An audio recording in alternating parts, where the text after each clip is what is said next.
Hello, I'm Shigeki Yamaguchi, CEO of NTT Data Institute of Management Consulting and Kunie, and also Executive Advisor of NTT Data Corporation.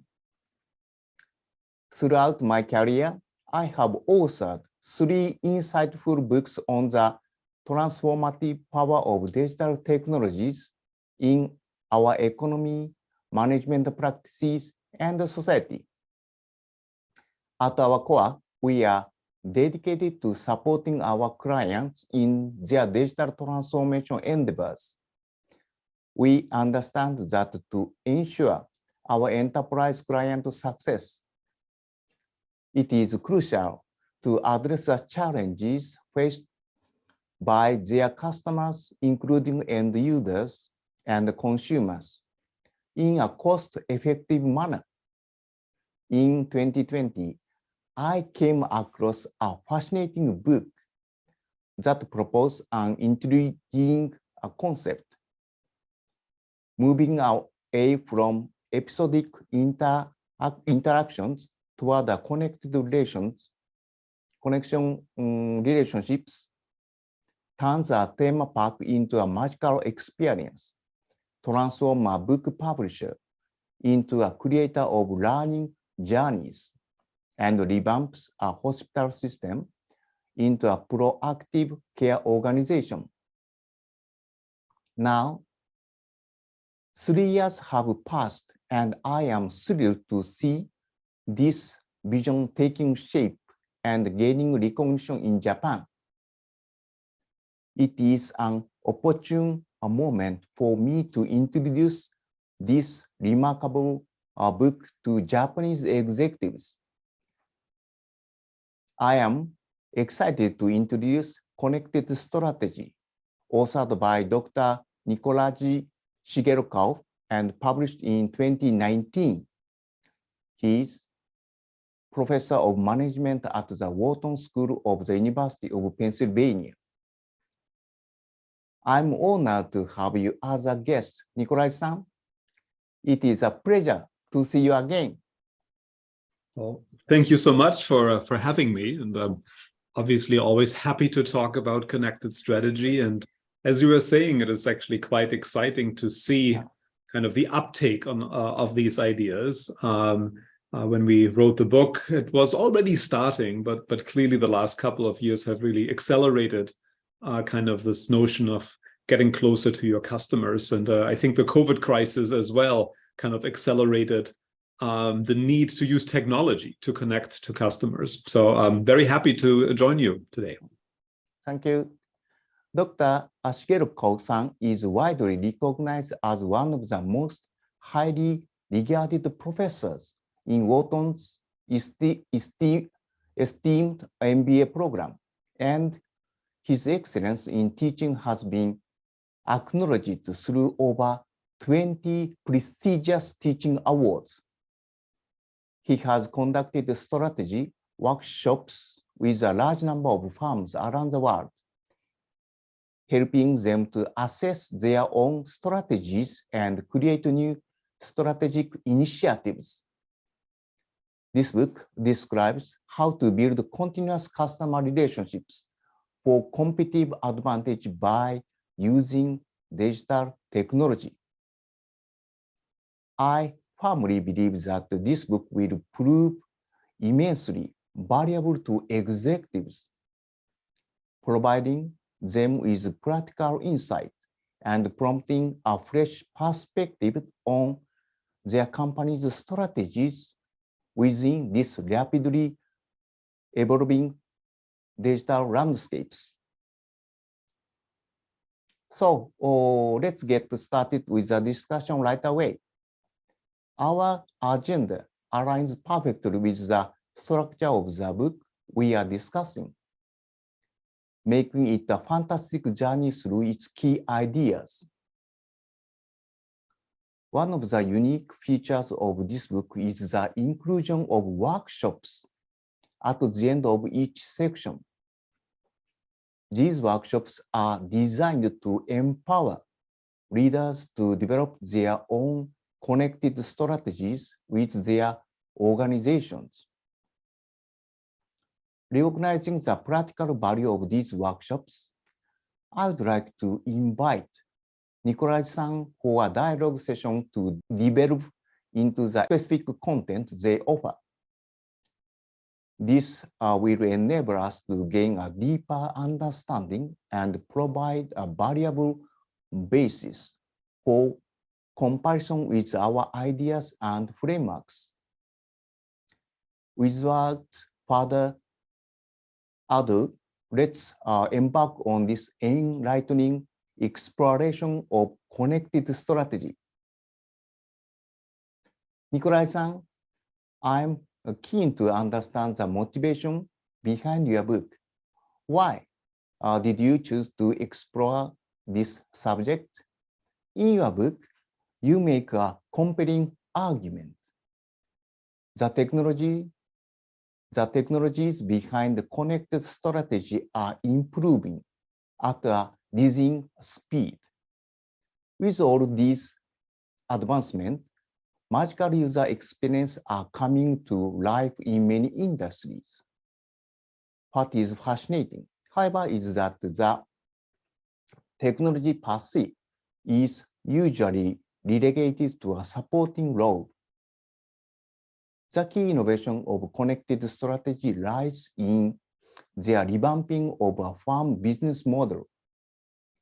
Could you please explain in detail the reason behind this idea?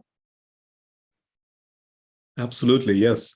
So really what got us motivated writing this book, or researching to ultimately write the book, was really this observation that many firms were fundamentally reshaping the way they interact with their customers. Sort of rather than having few episodic interactions with customers where we as a firm sit here, basically wait for the customer to come to us, we are actually much more continuously connected with customers, allowing us to anticipate needs of customers and transforming sort of few episodic interactions into a much more continuous relationship. And kind of the setting that first motivated us was actually healthcare.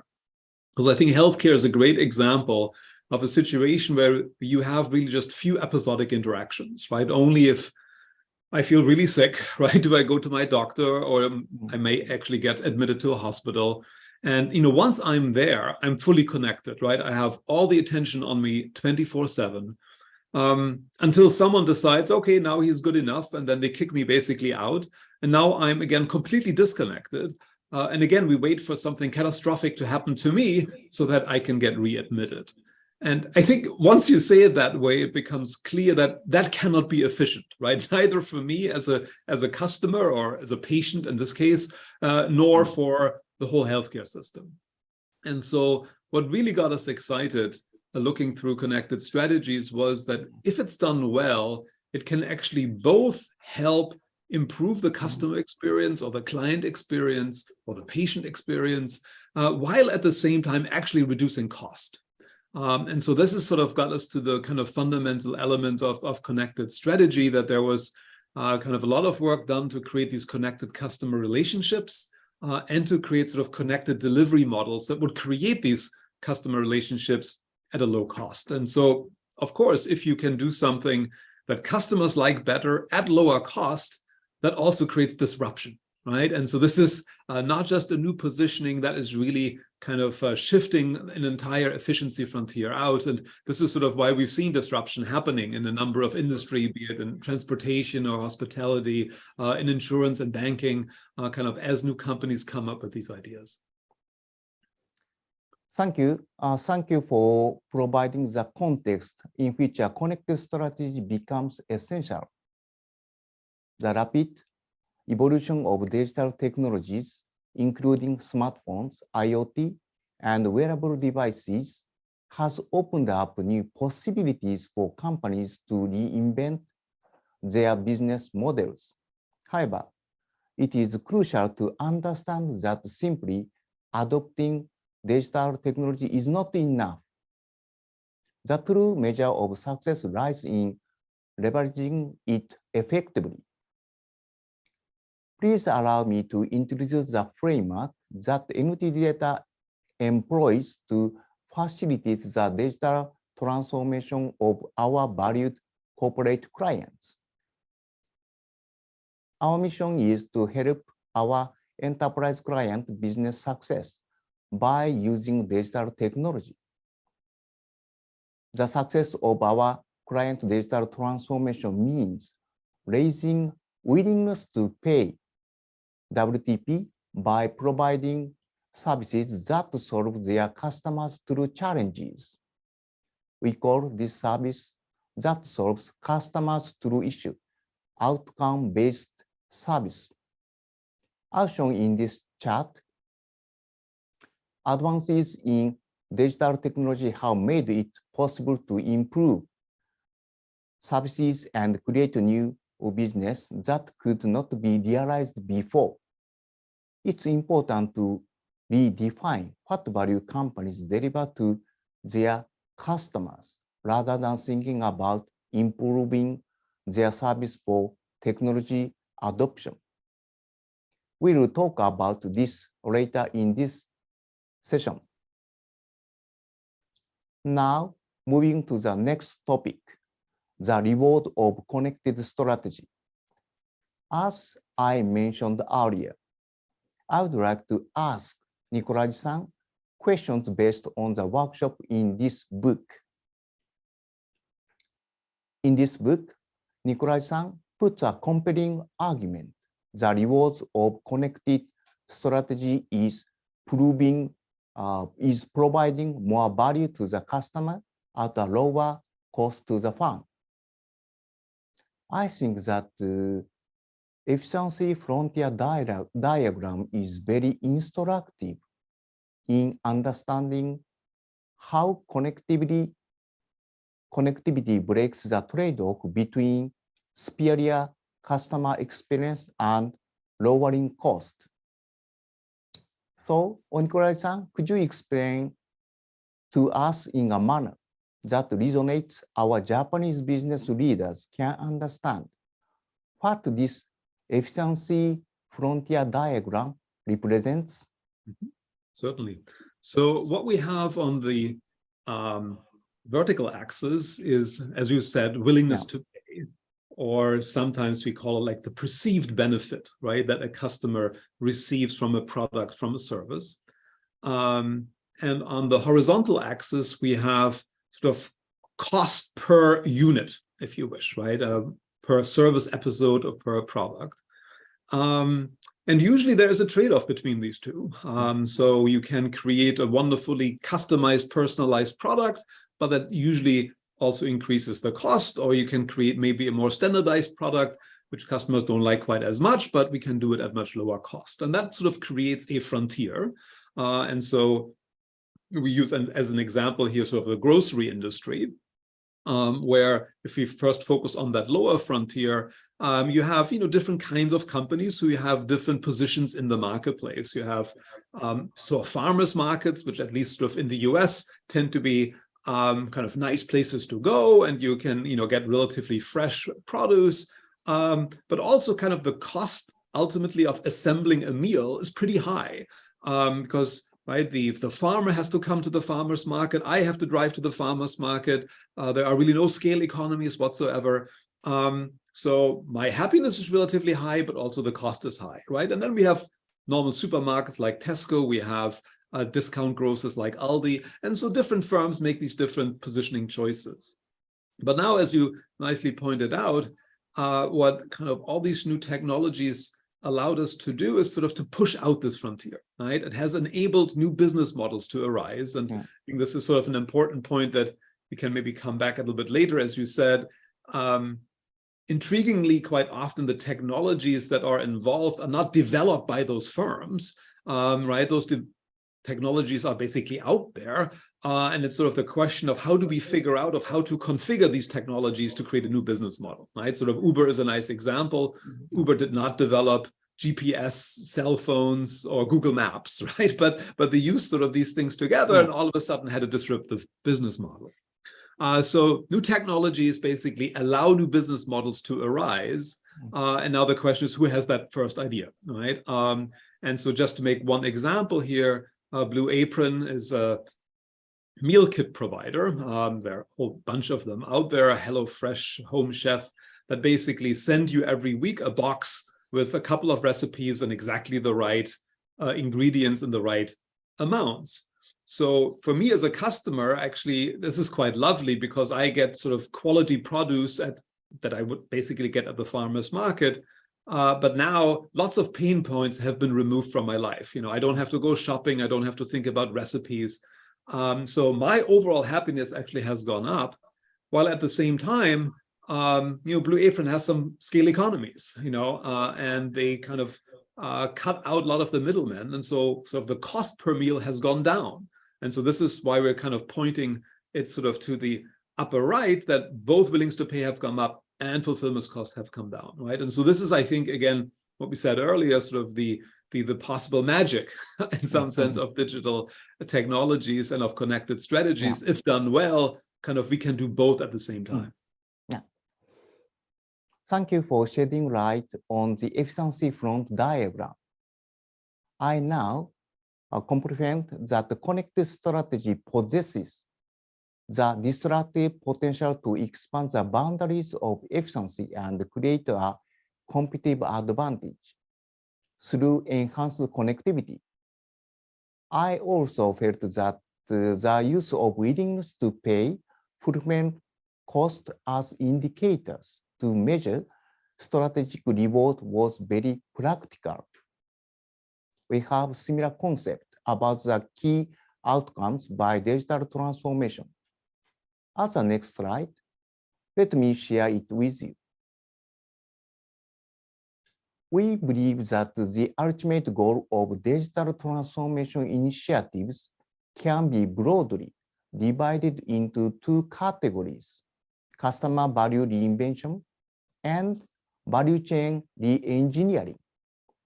Firstly, in terms of customer value reinvention, we analyze existing customer experience to uncover the customer's true problems and then ultimately grasp the outcome needed to solve them. By doing so, we provide outcome-based services that raise willingness to pay. Secondly, value chain re-engineering deals with the issue of value chains becoming more complicated by personalization and real-time through using data. The cost of value chain responds to fulfillment costs. Now, moving on to the next topic, creating connected customer relationship. I would like to ask Nikolai-san about the specific step in the workshop second of this book. In this book, Nikolai-san defines connected customer relationship as shown here. Let's develop into the key steps outlined in workshop 2.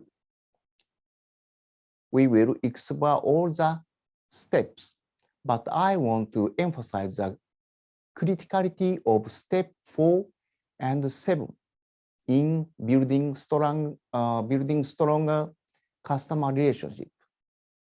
These particular steps play a pivotal role in our ability to understand our customers' true needs, which in turn is essential for delivering valuable services and outcomes to them. Nikolai-san, could you please explain in details of step 4 and 7? Absolutely. So as you said, a key goal in strategy is to increase the willingness to pay of customers. And the problem is that in many industries, it has become harder and harder to create differences in willingness to pay by creating differences in your products. There's quite some convergence. Products become better and better, and then become sort of good enough on many dimensions, and it becomes harder and harder to really differentiate. And when that is the case, then I think kind of, as you just showed, kind of thinking about what we call the customer journey or the customer value chain, we really need to think about a broader set of possible willingness to pay drivers of customers. And so by pushing sort of the question down of, why do you really want to have this product? We might get sort of somewhat to more deeper needs of a customer. So for instance, if you are, selling S&P 500 index funds, it's really hard to differentiate your S&P 500 index fund, right? But if someone comes to you and asks, and say, I would like to buy an S&P 500 index fund from you, your first question probably should be, why? Right? Why do you want to buy this? Did you wake up this morning and say, the last thing that I need to have a perfect life is an S&P 500 index fund? Probably not. And as you dig deeper and ask why a couple of times, you probably get to the point of, oh, this is a person who thinks about wanting to save for retirement, right? And so now we are actually getting sort of to a more deeper underlying need. And so the example that we have shown here is around healthcare, right? I might have some palpitations right now on my heart, and so I want to talk to your cardiologist as quickly as possible. Then you sort of ask why? Well, because I need someone to deal with my cardiac care. Why? Well, actually, really, it's, keep me healthy, whether it's, my heart or my elbow, right? And so we're moving up sort of this hierarchy of needs. And the hope is that by creating these deeper connected customer relationships, we are actually able, as a company, to move up this hierarchy of needs. And a number of nice things happen if you're able to do that. Number one, the value proposition quite changes, right? I'm not selling you, for instance, if I'm Nike, I'm not just selling you a shoe, I'm selling you an ability to reach a life goal like finishing your first marathon, right? So I'm, because again, that's really was the underlying need of that particular customer. I'm not just helping you to get access to a cardiologist, but I'm keeping you healthy, right? So a quite different value proposition.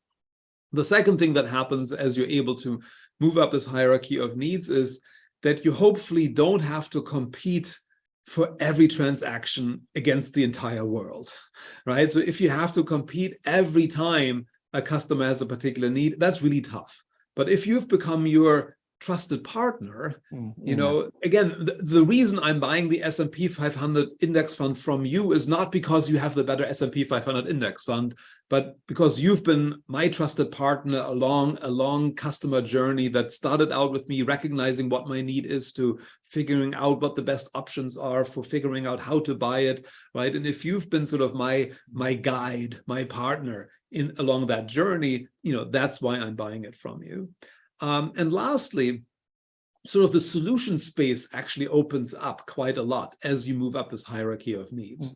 So if I'm just trying to figure out how to connect you more quickly to a cardiologist, there are only so many things I can do, right? I can hire more cardiologists, I can make the scheduling a little bit more efficient, but there's not that much I can do. But if my goal is to keep you healthy, well, there are lots of things I might be able to do, and some of them might be actually quite cost effective and preventing you from having to call that cardiologist in the first place, right? So those are a couple of things that really happen as one is able to dig deeper into the whys, and if one is able sort of to move up this hierarchy of needs. So this is why kind of this particular step is quite important. So I'm happy to talk a little bit more about this here as well, because that sort of gets us to another point that you made earlier. And that is the ultimate question of how to create a more sustainable competitive advantage. The good news I mentioned earlier, and that is you don't have to be a technology innovator to create a connected strategy, right? Quite often these technologies are out there. The bad news is, since you have access to these technologies, everyone else has access to these technologies. And so what we argue is that the technologies themselves are probably table stakes, right? Everyone has access to them. And so everyone will copy each other on the technology side. So really where more sustained competitive advantage comes from is really through learning about your customer. And so what we are kind of introduced sort of a little framework that says kind of to build these connected customer relationships, you need to recognize the need of a customer, you need to translate that need into a particular solution, and you need to send a request for that solution, and then you as a company have to respond to that request. So that is what is a connected customer experience. Now a question becomes, how do we get from experiences to relationships or to becoming a trusted partner? And that is kind of through the fourth R, this is kind of repeating, right? And what I said earlier about transforming episodic interactions to smaller, more continuous interactions. Because if I only see you once or twice a year as a customer, it's really hard to learn about you. But if we have a continuous relationship and we have many more repeat interactions, right, we can learn much more from you. And this is kind of sort of the idea here, that kind of as we are transforming episodic interactions to more continuous interactions, and this is, of course, now the big and the hard thing, if we're able to stitch together these experiences in a way that we can build up that relationship, then, right, those insights allow us to improve our customization for you as a customer. It helps us to optimize the kinds of products we can offer to you. It helps us to understand what maybe new products we need to create. And overall, it helps us to really improve our efficiency. And then if we do that really well, then over time, again, we can sort of climb up this hierarchy of needs and are able kind of to really become your trusted partner. Thank you. I understood how to identify the true needs of customers and how to repeatedly learn from customer experiences through service delivery. In relating to this discussion topic, let me also introduce the framework of NTT Data's outcome-based service planning. This is a process of outcome-based service planning. It is not just improving the current state, but creating new services to solve fundamental customer issues. To provide services that solve customer issues, it is critical to first identify the true customer issues. I would like to share some ideas about this step. To identify true customer issue, we make from both top-down and bottom-up approach. Top-down approach is to think about the issues from the perspective of the company's purpose and mission and value. Bottom-up approach is to find the issue from existing customer experience. The next two slides show how to identify problems from existing customer experiences by using auto insurance companies as case studies. This is the first step. Start by describing the customer contact scene in the current customer experience. Next, focus on the use and the following scenes to extract the job, which is the issue the customer wants to solve in each scene. As client true purpose is to solve the issues, use and the following phase would be focused because purchasing insurance is not a client purpose. In this case, we extracted smooth handling of accident response and the economic assurance for accident as jobs. I don't think these jobs are bad. We should solve these jobs to enhance the satisfaction of our existing customers. But maybe we haven't thought enough about the true customer issues. In that case, we need to expand each scene into landscape, which is the context where this scene occurs, and extract a job again. When it comes to driving a car, the ultimate concern for customers is undoubtedly safety. Therefore, when we extract the core customer issues from this scenario, we can succinctly define them as safe and reliable driving. When it comes to step 7, we think it's important to go through a cycle of data collection, analysis, prediction, and service improvement through service delivery. I totally agree with the description in connected strategy. Through repeated interactions, you are able to continuously refine your ability to recognize the needs of your customers, to translate those needs into a request for an optimal solution, and have the ability to respond to these requests. While we are moving to the topic of creating connected delivery model, I would like to ask Nikolai-san about the specific steps in the workshop 3 of this book. In our workshop 3, we have a comprehensive list of steps that are crucial for success. I would like to focus on step 4 and 5, which play a pivotal role in transforming the delivery model through the utilization of digital technology. There are lots of digital technologies out there, and I think it's actually difficult for business leaders to identify and match the right technology for their business. So, Nikolai-san, can you please elaborate the essence of step 4 and 5? Absolutely. And so if you could maybe go to the next slide. Great. So we said we've now thought about what kind of connected customer relationships we want to create, what kind of experiences we want to create. And going back to your earlier discussion, that means, you know, where in the customer value chain or in the customer journey do we want to intervene? And so I talked earlier about these 4 R's, the recognize, request, respond, and repeat, that really correspond to kind of different elements of that customer journey. Yeah. So there's a recognize element, which is helping the customer become aware of the need. There's the request part, which is about searching and deciding what's actually the right option given my need. And this sort of the very practical question of how do I order, how do I pay?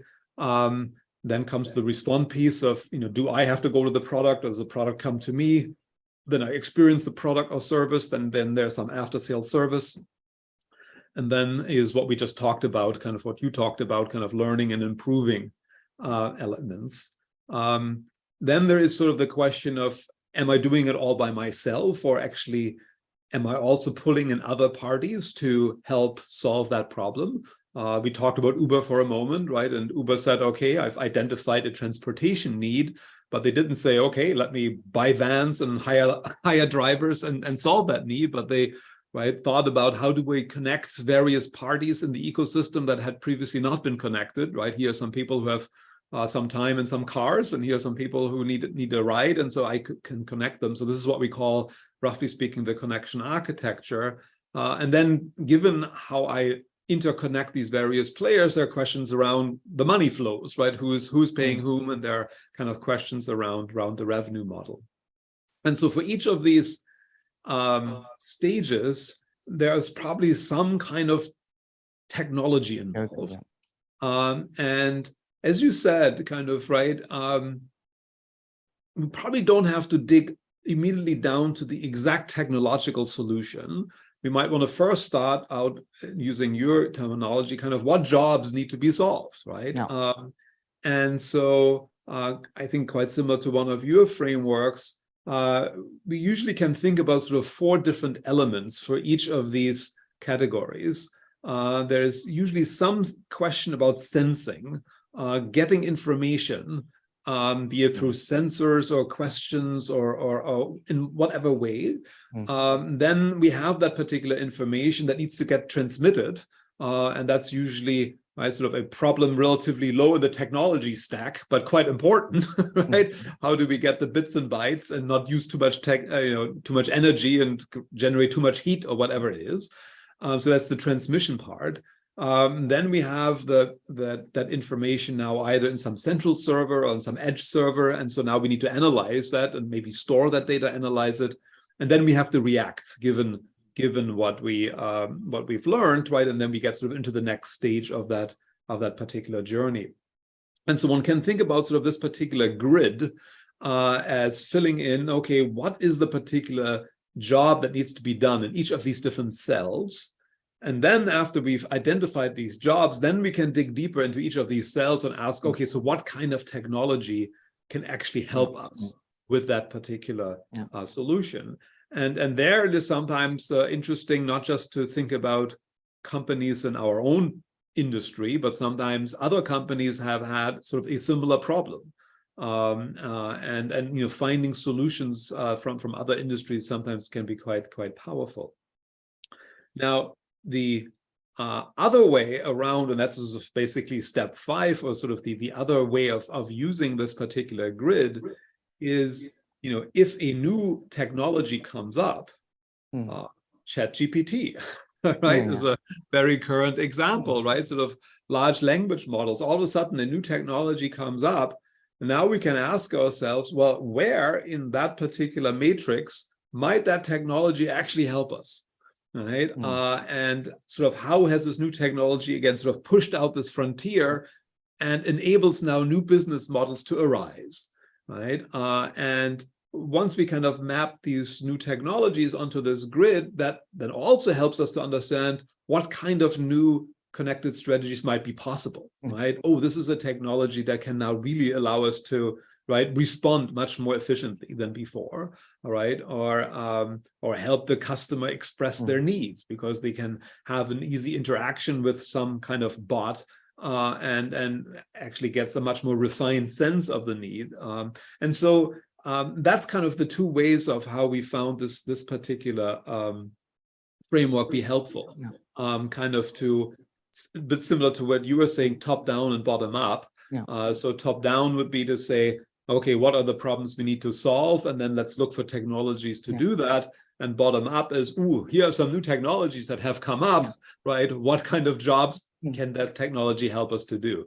But again, I just want to maybe one more time come back to one point that you've also made, which I think is very critical. And that is what we've really found to be useful is to start out with the customer needs, right? What is that outcome that we want to achieve? And not to have it technology driven. Here's a great technology, what can we do with it? That is sometimes an interesting starting point, but unless we really have nailed down kind of the pain point of the customer, the willingness to pay driver of the customer, quite often we build solutions to problems that don't exist, right? Or solutions to problems that customers really don't care that much about. And so usually starting with the customer side, we found to be quite important. Thank you for the excellent explanation. Your framework classified core digital technologies into sense, transmit, analyze, and react in a way that is easy to understand. And this allows companies to think about how to incorporate technology into the delivery model of the service they provide. Relating to this topic, can I show you again the framework of NTT Data's outcome-based service planning template? During our previous discussion, I shared the framework about identifying the true customer issues. Now, I'm going to share our framework how to use digital technology to design services that solve customer issues. Digital by default is the idea of transforming services by making the most of digital technology. The advancement of digital technology is ongoing, and I have categorized these technologies into 4 categories: convert, connect, algorithm, and cognize. I believe that such remarkable process in technology makes it possible to create outcome-based service at lower cost. In digital by default thinking, we leverage core technologies in terms of customer experience and value chain, as shown in this diagram. To deliver a superior customer experience digitally by default, we think in 3 steps: